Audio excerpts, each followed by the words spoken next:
एक बार एक राजा अपने नगर का मुआयना करते हुए जंगल की ओर गया। वहां पर उसने देखा कि कुछ महावत अपने हाथियों के साथ डेरा डालकर बैठे हुए हैं। वहां उसने जो दृश्य देखा वह उसे चौंकाने वाला था। एक बड़े हाथी को पतली रस्सी से एक छोटे पेड़ से बांध कर रखा था और वहीं एक छोटे हाथी के बच्चे को मोटी रस्सी से एक बड़े पेड़ से बांधा हुआ था।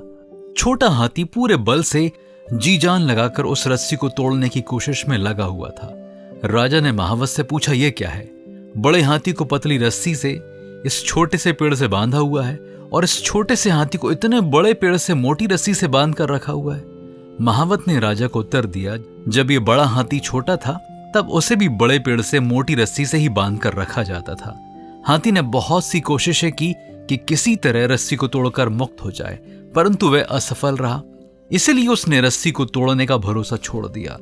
अब वह अपने आप को स्वतंत्र करने की कोशिश करता ही नहीं है, इसलिए उसे पतली रस्सी से बांध कर रखते हैं। जब छोटा हाथी बड़ा होगा तब उसे भी पतली रस्सी से ही बांधा जाएगा।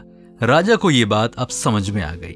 मित्रों, हम में से कई लोग इस हाथी के समान ही हैं। अगर हमारे जीवन में कोई बड़ा संकट या मुसीबत आ जाए तो पहले हम भी साहस से उसका सामना करते हैं, परंतु अगर असफलता का सामना करना पड़े तो हम कोशिश करना ही छोड़ देते हैं।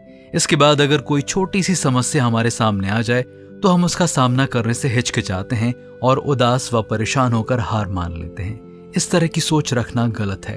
अगर हम प्रभु में विश्वास रखते हैं तो कितनी भी बड़ी समस्या हमारे सामने आ जाए हम उसका सामना बेझिझक कर सकते हैं।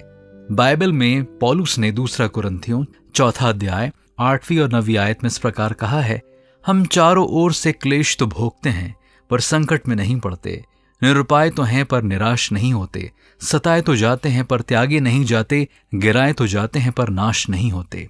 क्या हम भी पौलुस के समान इन बातों को कह सकते हैं? ये सोचने का विषय है।